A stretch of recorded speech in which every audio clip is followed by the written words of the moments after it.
Hello students, आज हम class 10th का chapter number 3 metals and non metals start करने जा रहे हैं। अब इससे पहले हमने अपनी क्लास 9th में अलग अलग एलिमेंट्स के बारे में पढ़ा, उनके एटम्स के बारे में पढ़ा और हमने साथ ही साथ ये भी पढ़ा था कि जो हमारे जितने भी एलिमेंट्स होते हैं हम उसको 3 कैटेगरी में डिवाइड करते हैं, metals, non metals and metalloids. अब मेटल्स क्या होते हैं, नॉन मेटल्स क्या होते हैं, think of some metals and think of some non metals. जो डेली यूज मेटल्स हैं जैसे कि आयरन, एल्यूमिनियम, कॉपर, और अगर मैं नॉन मेटल्स की बात करूं तो नाइट्रोजन, ऑक्सीजन, ये सारे नॉन मेटल्स हैं। अब ऐसी क्या चीजें हैं कि हमने आयरन को, एल्यूमिनियम को तो बोला मेटल, पर ऑक्सीजन को, नाइट्रोजन को हमने बोला नॉन मेटल। तो कैसे ये एक दूसरे से डिफरेंट हैं, ये किसके साथ रिएक्शन करके क्या बनाएंगे, इस चैप्टर में हम ये सब पढ़ेंगे। तो चलिए स्टार्ट करते हैं मेटल्स एंड नॉन मेटल्स। तो सबसे पहले हमें पता है elements can be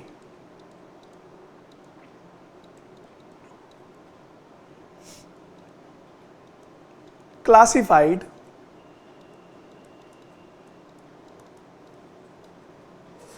as metals and non-metals.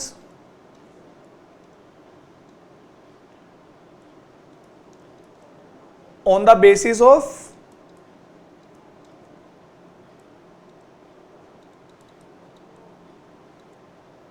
their properties.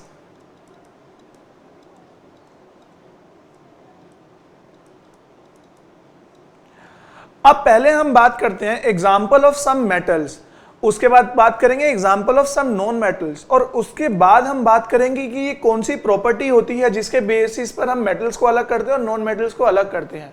तो चलिए think of some examples of metals. Examples of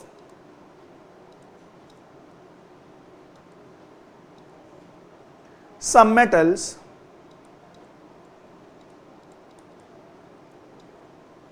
are, सबसे पहले अगर बात करें तो आयरन, जिसके लिए सिंबल होता है कैपिटल एफ स्मॉल ई, एफ ई। उसके बाद एल्यूमिनियम,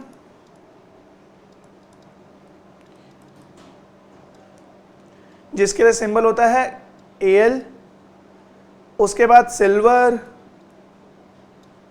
कॉपर, ऐसे काफी सारे मेटल्स हैं। इसके लिए सिंबल Ag, कॉपर के लिए Cu। तो ऐसे काफी सारे मेटल्स हैं। आपको अपनी बुक्स में मेटल्स की और नॉन मेटल्स की अलग से लिस्ट मिल जाएगी। चलिए अब देखते हैं कुछ एग्जांपल्स ऑफ नॉन मेटल।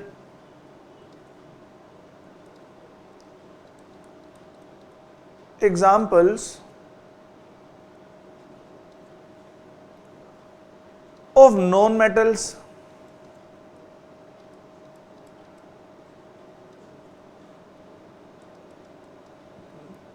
तो सबसे पहला एग्जाम्पल लेंगे इसमें हम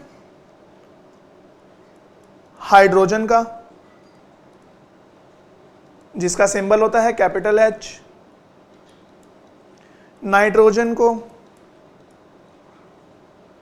represented by capital N। Sulphur capital S।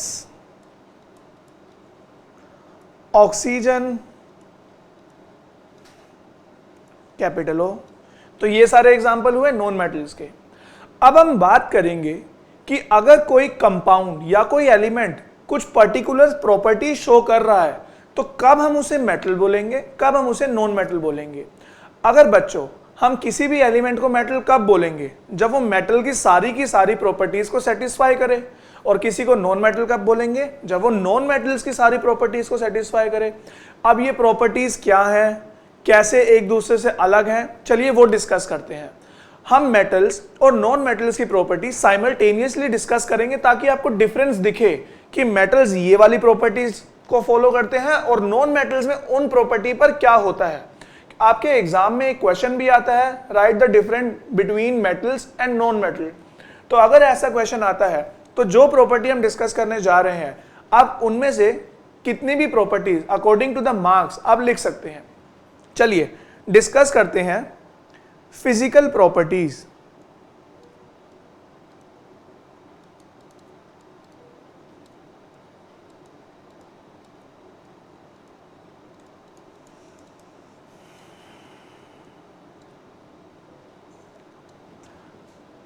हम यहां पर 3 कॉलम बनाएंगे।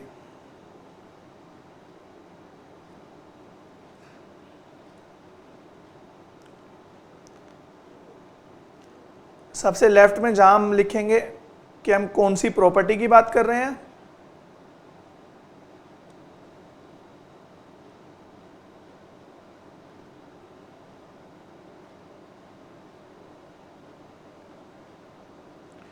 फिर एक कॉलम मेटल्स, एक कॉलम नॉन मेटल्स के लिए। तो यहां पे हम लिखेंगे किस प्रॉपर्टी की हम बात कर रहे हैं, फिर उसके बाद मेटल्स में कैसे प्रॉपर्टी दिखती है, और फिर नॉन मेटल्स में।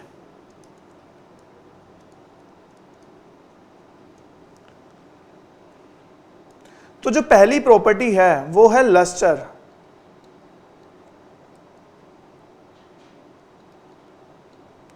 अब लस्टर होता है चमक।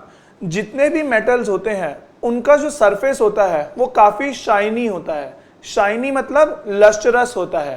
तो मेटल्स जो होते हैं उनका सरफेस लस्टरस होता है और नॉन मेटल का नॉन लस्टरस होता है। इस मतलब क्या हुआ, मेटल का सरफेस होगा शाइनी, नॉन मेटल का सरफेस शाइनी नहीं होगा। इस बात को हम लिख लेते हैं।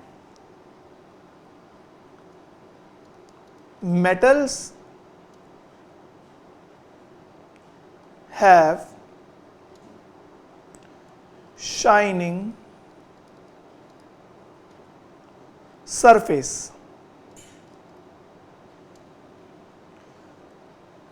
और अगर नॉन मेटल्स में दे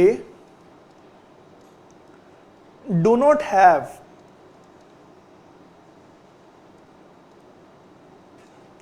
शाइनिंग सरफेस।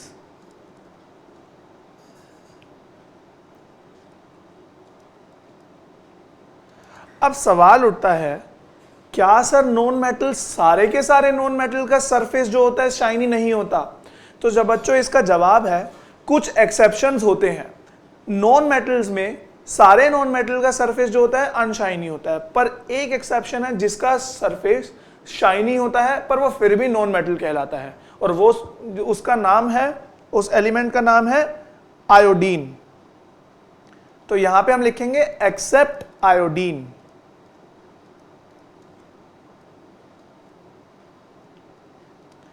आयोडीन का जो सरफेस होता है वो शाइनी होता है पर फिर भी वो नॉन मेटल होता है।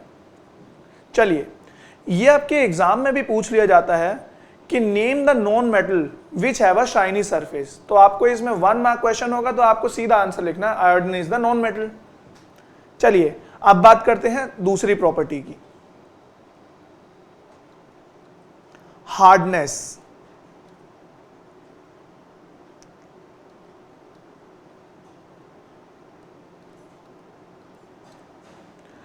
अब जो मेटल्स होते हैं वो काफी हार्ड होते हैं। ऑन द अदर हैंड जो नॉन मेटल्स होते हैं वो मेटल्स के कंपैरेटिवली सॉफ्ट होते हैं। अब कोई चीज हार्ड होगी तो हम उसको बोल सकते हैं मेटल, और कोई चीज सॉफ्ट है तो उसको हम बोल सकते हैं नॉन मेटल। पर इसके अंदर भी एक्सेप्शंस हैं। पहले हम इसकी डिफाइन लिखते हैं और उसके बाद बात करेंगे एक्सेप्शंस की। They are generally hard.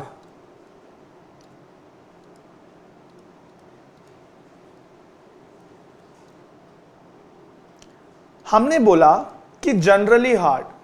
अब जनरली मतलब ज्यादातर हार्ड होते हैं, सारे के सारे हार्ड नहीं होते, सारे मेटल्स हार्ड नहीं होते हैं। और यहां लिखेंगे हम दे are generally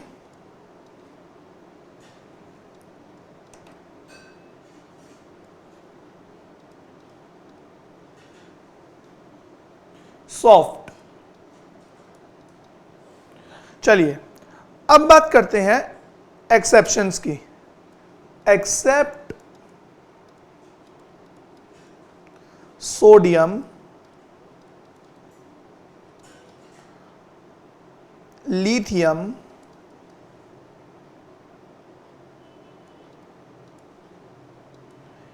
and potassium.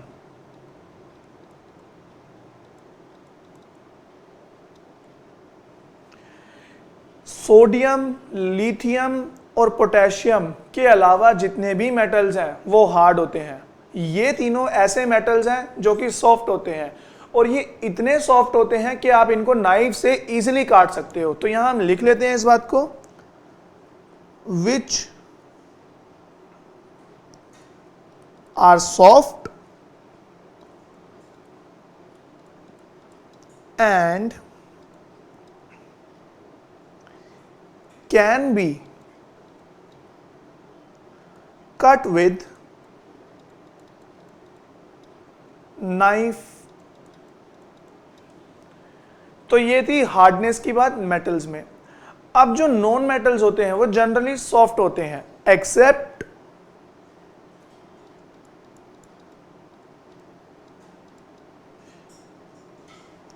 Diamond. Diamond के अंदर बच्चों, जब आप chapter number 4 carbon and its compound पढ़ेंगे तो उसके अंदर डायमंड को आपको समझ आएगा। डायमंड जो है एक कार्बन का कंपाउंड है जिसके अंदर कार्बन अब 4 अलग अलग कार्बन से बॉन्ड बनाता है। डायमंड जो है अर्थ पर हार्डेस्ट सब्सटेंस है अभी तक का, और वो एक नॉन मेटल है। अब नॉन मेटल होते हैं सॉफ्ट, पर एक्सेप्शन है डायमंड जो कि हार्डेस्ट सब्सटेंस है अर्थ का। इस बात को हम लिख लेते हैं, except diamond. Diamond is a form of carbon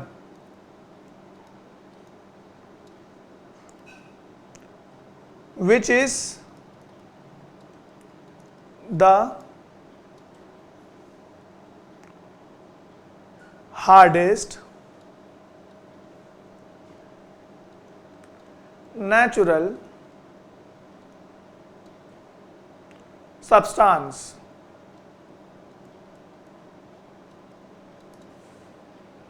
तो ये थी बच्चों बात हार्डनेस की। अब बात करते हैं हम नंबर 3 स्टेट की।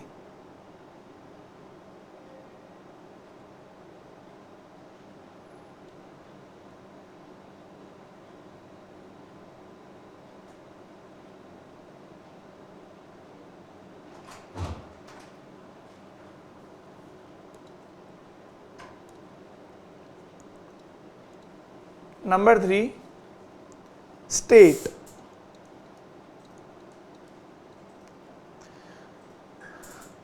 जितने भी मेटल्स, ये था हमारा मेटल्स का कॉलम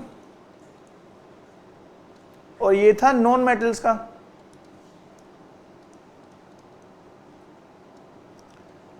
जितने भी मेटल्स होते हैं वो सॉलिड फॉर्म में एग्जिस्ट करते हैं। यहां पर भी एक एक्सेप्शन है, पहले इसके डेफिनेशन लिखेंगे उसके बाद एक्सेप्शन को डिस्कस करेंगे। तो जो डेफिनेशन है, जितने भी मेटल्स होते हैं वो एग्जिस्ट करते हैं सॉलिड फॉर्म में, और जितने भी नॉन मेटल्स हैं या तो वो एग्जिस्ट करेंगे गैसियस फॉर्म में या फिर सॉलिड फॉर्म में। चलिए, एग्जिस्ट एज सॉलिड्स,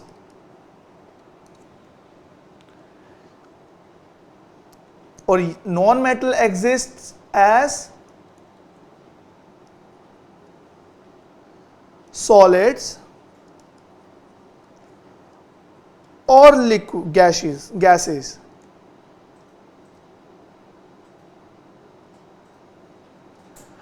अब या तो सॉलिड या फिर गैसेस होते हैं नॉन मेटल्स।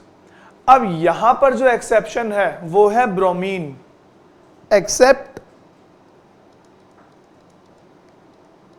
ब्रोमीन, जो कि लिक्विड स्टेट में पाया जाता है पर फिर भी वो नॉन मेटल है। और यहां पे एक्सेप्शन है मर्क्यूरी,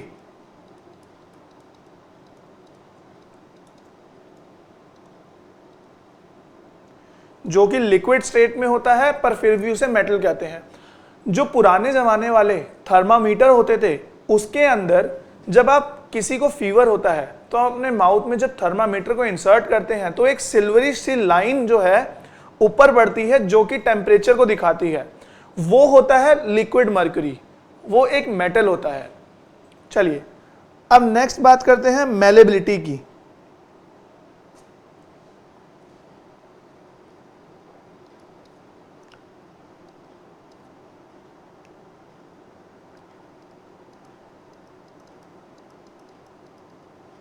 मेलेबिलिटी की। अब क्या होता है malleability?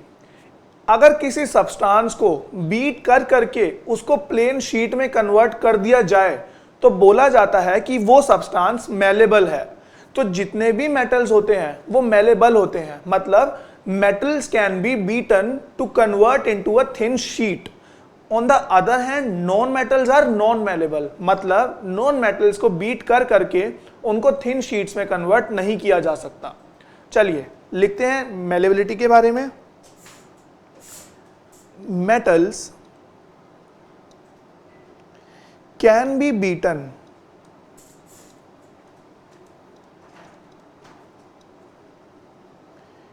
into thin sheet।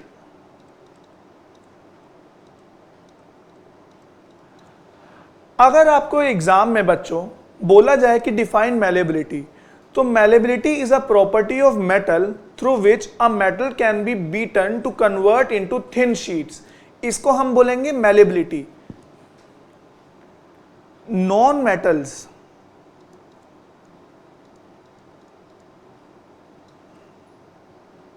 are non-malleable।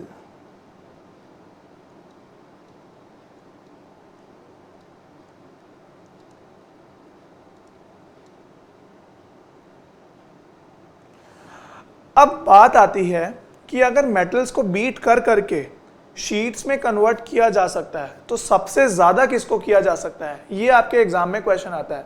सारे के सारे मेटल्स को हम इजीली बीट करके उनको थिन शीट्स में कन्वर्ट कर सकते हैं और किसी भी नॉन मेटल को हम मेलेबल नहीं बना सकते हैं।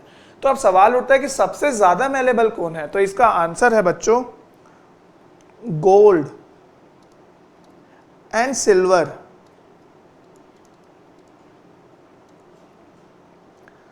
Are the most malleable metals।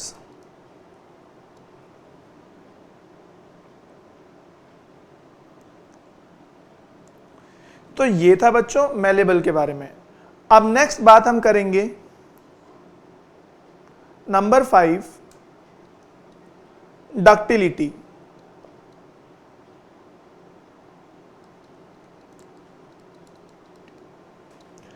अब क्या होता है डक्टिलिटी? ये फिर से मेटल्स की एक प्रॉपर्टी है जिसके थ्रू मेटल्स को छोटी वायर मतलब लॉन्ग वायर्स में कन्वर्ट किया जा सकता है। मतलब कि हम मेटल्स को इतना ज़्यादा स्ट्रेच करें कि वो छोटी छोटी वायर्स में कन्वर्ट हो जाए। इस प्रॉपर्टी को बोला जाता है डक्टिलिटी। तो मेटल्स जो होते हैं वो होते हैं डक्टाइल और नॉन मेटल्स होते हैं नॉन डक्टाइल। लिख लेते हैं बच्चों इस बात को।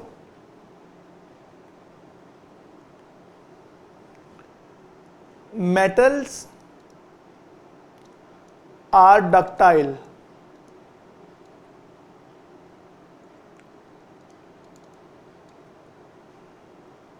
as they can be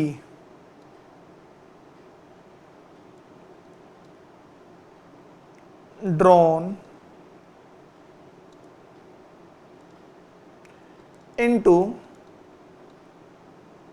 wires। On the other hand, non-metals are non-ductile। They are non-ductile।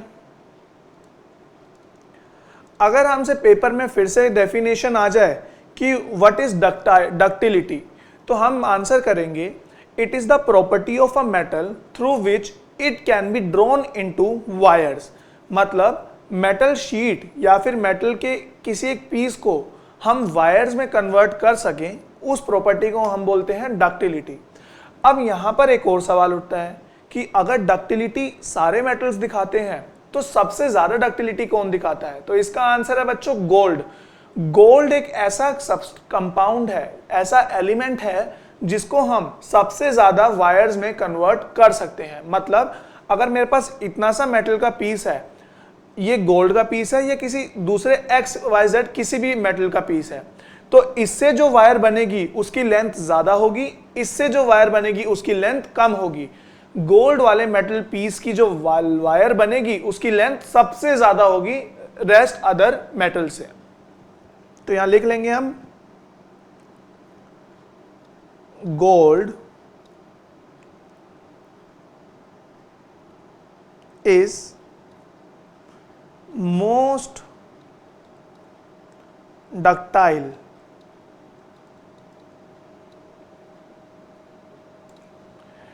चलिए, ये बात थी डक्टिलिटी की। अब हम बात करेंगे कि कौन कंडक्टर ऑफ इलेक्ट्रिसिटी होता है, कंडक्टर ऑफ हीट होता है, कौन नहीं होता है। चलिए,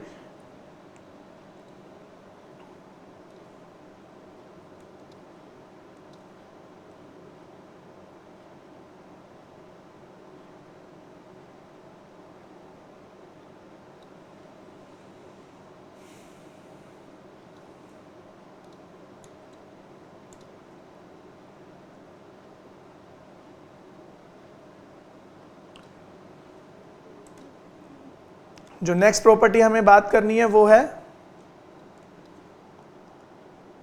conductor of heat and electricity.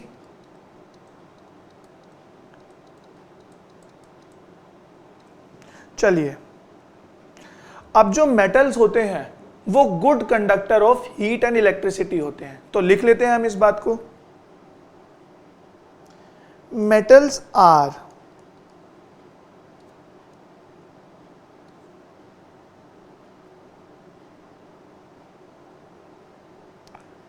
Good conductor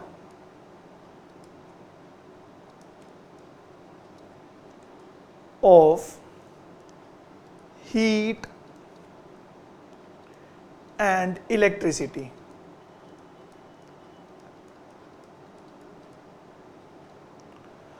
और अगर दूसरे बात की जाए नॉन मेटल्स की, नॉन मेटल्स जो होते हैं they are very poor conductor of heat and electricity. तो लिख लेते हैं इस बात को, they are very poor conductor of heat and electricity।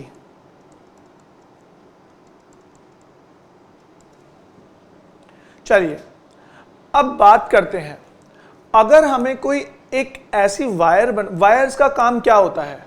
एक सर्किट के अंदर वायर्स का काम होता है कि करंट को एक पॉइंट से दूसरे पॉइंट तक पास करना, थ्रू वायर्स होता है। अब वायर्स किस चीज की बनानी चाहिए, मेटल्स की या फिर नॉन मेटल्स की? तो इसका जवाब होगा मेटल्स की। अब मेटल्स की वायर क्यों बनानी चाहिए? क्योंकि जो अच्छा कंडक्टर होगा, कंडक्टर मतलब जो अपने अंदर से इजीली इलेक्ट्रिसिटी या हीट को पास होने दे। अब जो अच्छे से पास होने देगा वो हम यूज करेंगे फॉर द कंडक्शन पर्पस।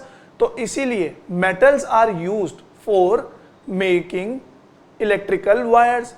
अब जब इलेक्ट्रिकल वायर्स उसमें से करंट जाएगा तो उसके ऊपर हमें कोई कोटिंग देनी पड़ेगी। कोटिंग किस लिए देनी पड़ेगी? ताकि जो अगर हम उस वायर को पकड़ें हमें करंट ना लगे। तो उसके ऊपर जो कोटिंग होगी, पॉलीविनाइल क्लोराइड पीवीसी कोटिंग होती है वो। अब वो जो कोटिंग होगी वो होने चाहिए नॉन मेटल्स, क्योंकि ये पुअर कंडक्टर होते हैं। या नॉन मेटल्स भी लेंगे? नहीं लेंगे। क्यों? क्योंकि अगर पुअर कंडक्टर भी लिया, पुअर कंडक्टर है मतलब बहुत थोड़ा सा पास कर रहा है पर वो कंडक्ट कर रहा है। अगर हमने नॉन मेटल लिया, करंट तो हमें तब भी लगेगा। तो उसके ऊपर हम एक ऐसा सब्सटेंस लेंगे जो बिल्कुल जीरो कंडक्शन ऑफ इलेक्ट्रिसिटी करे, और ऐसे सब्सटेंसेस को बोला जाता है इंसुलेटर्स। इंसुलेटर्स आर द दो substances which do not allow electricity to pass through it। ये हमने क्लास 9 में बहुत अच्छे से पढ़ा था। चलिए, ये थी बात कंडक्शन की। अब सबसे अच्छे कंडक्टर्स कौन होते हैं? तो सिल्वर,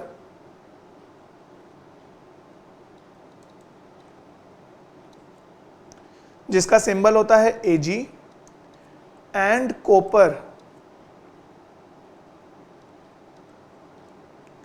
जिसका सिंबल होता है Cu। बेस्ट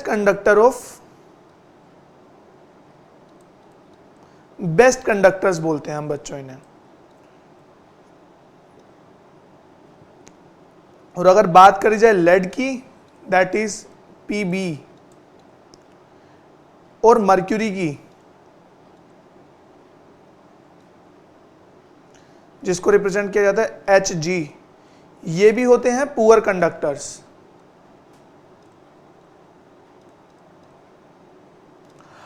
अगर मुझे इलेक्ट्रिसिटी वायर्स बनानी है तो मैं या तो सिल्वर की बनाऊंगा या कॉपर की बनाऊंगा, पर अगर सिल्वर की बनाएंगे वो काफी एक्सपेंसिव बनेंगी, तो इसलिए प्रेफर किया जाता है कॉपर वायर्स को।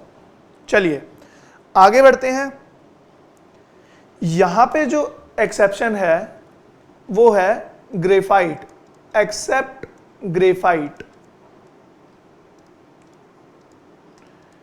ग्रेफाइट एक ऐसा कार्बन का कंपाउंड है जो कि नॉन मेटल है, पर फिर भी वो इलेक्ट्रिसिटी को पास करवाता है।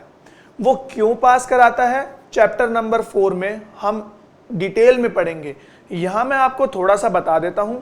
कार्बन के साथ जब कार्बन 4 बॉन्ड बनाता है तो वो 3 के साथ बॉन्ड बनाता है, एक इलेक्ट्रॉन इस बीच वाले कार्बन का फ्री रहता है, जिसकी वजह से इलेक्ट्रिसिटी प्रोड्यूस होती है। अब कैसे होती है ये सब हम अपने चैप्टर नंबर 4 में डिटेल में पढ़ेंगे। तो ग्रेफाइट एक ऐसा नॉन मेटल है जो कि इलेक्ट्रिसिटी और हीट को पास करवाता है, कंडक्ट करता है, पर फिर भी वो एक नॉन मेटल है। और silver and copper are the best conductors, lead and mercury are the poor conductor, फिर भी वो मेटल्स कहलाते हैं। तो यहां पर था ये एक्सेप्शन। अब हम बात करते हैं डेंसिटी की। डेंसिटी होता है बच्चों मास पर यूनिट वॉल्यूम। एक पर्टिकुलर वॉल्यूम में कितना मास है उसको हम कहते हैं डेंसिटी। जो मेटल्स होते हैं उनकी डेंसिटी होती है ज्यादा, जो नॉन मेटल्स होते हैं एज कंपेयर टू मेटल्स उनकी डेंसिटी होती है कम। Density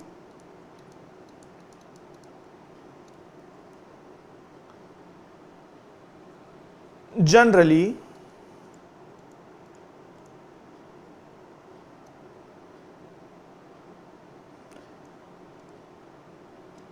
have high density and high melting point।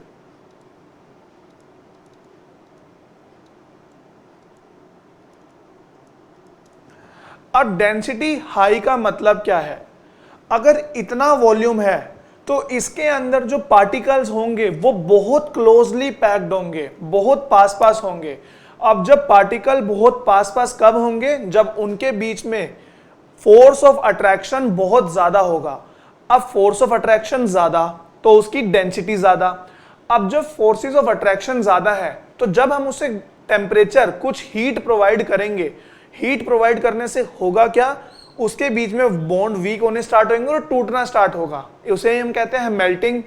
अब मेल्टिंग पॉइंट, क्योंकि फोर्सेस ऑफ अट्रैक्शन काफी ज्यादा है तो मेल्टिंग पॉइंट बहुत ज्यादा होगा, मतलब हीट बहुत ज्यादा देनी पड़ेगी उनके बीच के फोर्सेस ऑफ अट्रैक्शन को तोड़ने के लिए। तो इसीलिए मेटल्स का जो मेल्टिंग पॉइंट होता है वो काफी ज्यादा होता है, क्योंकि उनकी डेंसिटी काफी ज्यादा होती है। और डेंसिटी ज्यादा मतलब जितने भी पार्टिकल्स उस पीस ऑफ मेटल में पड़े हैं वो बहुत पास पास हैं और बहुत क्लोजली पैक्ड हैं। अगर बात की जाए नॉन मेटल्स की डेंसिटी की, have low density and low melting point. तो ये थी बात डेंसिटी की। चलिए अब आगे बढ़ते हैं। ये जितनी भी प्रॉपर्टीज बच्चों हम डिस्कस कर रहे हैं मेटल्स और नॉन मेटल्स के बारे में, आज तक ऐसा कोई पेपर नहीं आया जिसके अंदर इन प्रॉपर्टीज में से किसी एक की बात ना की हो। तो इसमें से आपको एग्जाम में क्वेश्चन पक्का ही आएगा।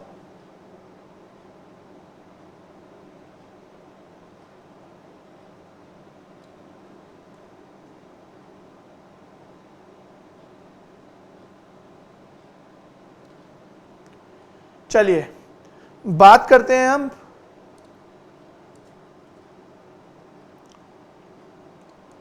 सोनोरस। प्रॉपर्टी का नाम है। अब क्या होता है सोनोरस? किसी भी कंपाउंड या फिर किसी भी एलिमेंट, किसी भी सब्सटेंस पर अगर हम स्ट्राइक करें और वो एक साउंड प्रोड्यूस करे तो उस सब्सटेंस को बोला जाता है सोनोरस। तो मेटल्स जो होते हैं जब उन पर स्ट्राइक किया जाए किसी भी सब्सटेंस के थ्रू, वो साउंड प्रोड्यूस करते हैं। On the other hand non metal sound नहीं प्रोड्यूस करते हैं। तो साउंड प्रोड्यूस करते हैं मेटल्स, तो इसीलिए उन्हें बोला जाता है सोनोरस, और नॉन मेटल साउंड नहीं प्रोड्यूस करते हैं तो इसलिए उन्हें बोला जाता है नॉन सोनोरस। चलिए लिख लेते हैं इस बात को भी। Metals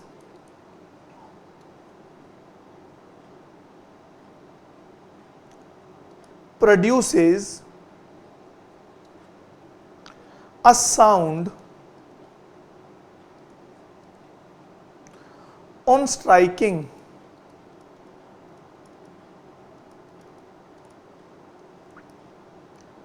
a hard surface.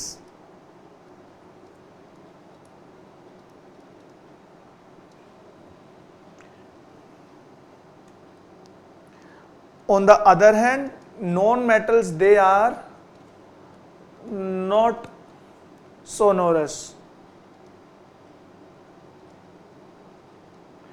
अगर डेफिनेशन आती है एग्जाम में व्हाट इज सोनोरस, तो आपको डिफाइन करना है it is a property of a metal through which when स्ट्राइक्ड on a hard surface it produces sound is called sonorous.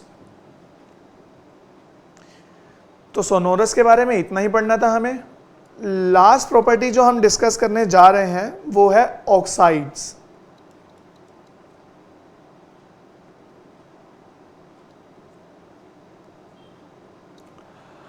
अब जो ऑक्साइड्स जो होते हैं मेटल्स भी बनाते हैं, नॉन मेटल्स भी बनाते हैं।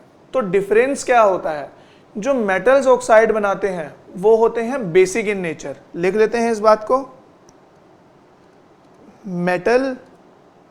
metallic oxides are basic in nature,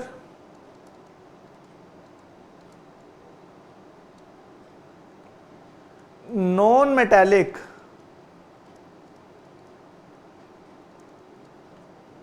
oxides are acidic in nature.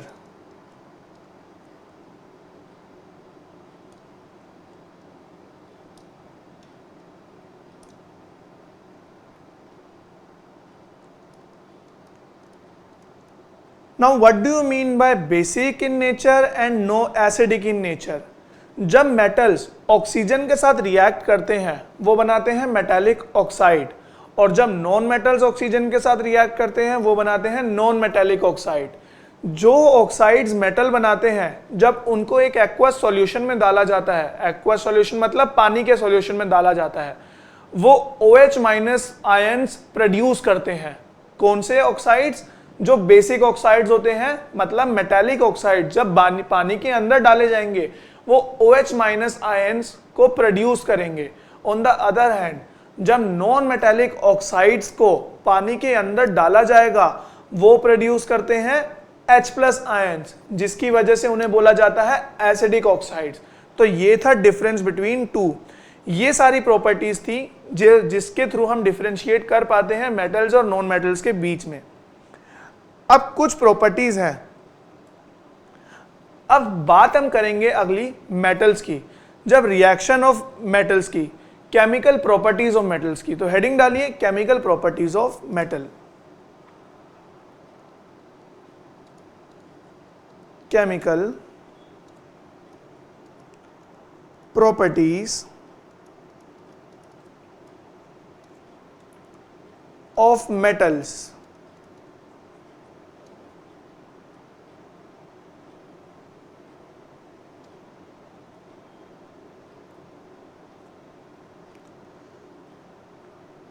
सबसे पहली बात जो हम करेंगे वो करेंगे कि जब मेटल एयर के साथ रिएक्ट करता है तो क्या होता है।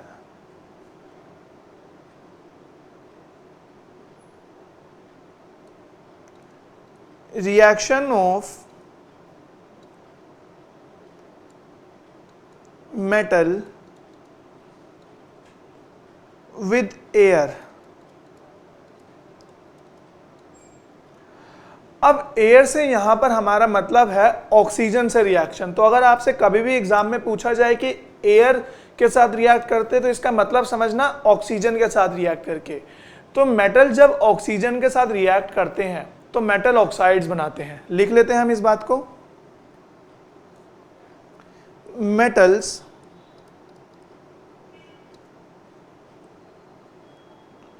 Combine with oxygen to form metal oxide।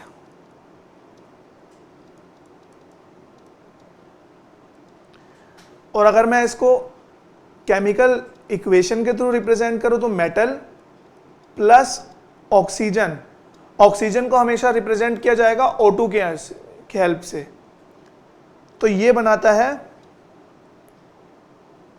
Metal oxide. तो अब कुछ एग्जाम्पल लेकर देखते हैं कि रिएक्शन होता कैसे है। पहला एग्जाम्पल होगा हमारा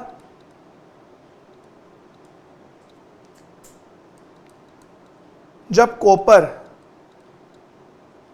ऑक्सीजन के साथ रिएक्ट करता है तो वो बनाता है कॉपर ऑक्साइड। अब जो ये कॉपर ऑक्साइड बनता है ये ब्लैक कलर का होता है, इसीलिए इसे ब्लैक ऑक्साइड भी बोला जाता है, ब्लैक इन कलर।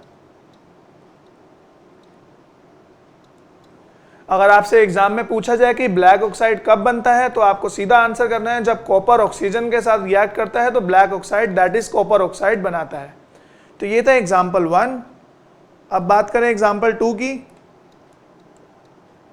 जब एल्यूमिनियम ऑक्सीजन के साथ रिएक्ट करता है तो फिर से वो एल्यूमिनियम ऑक्साइड बनाता है।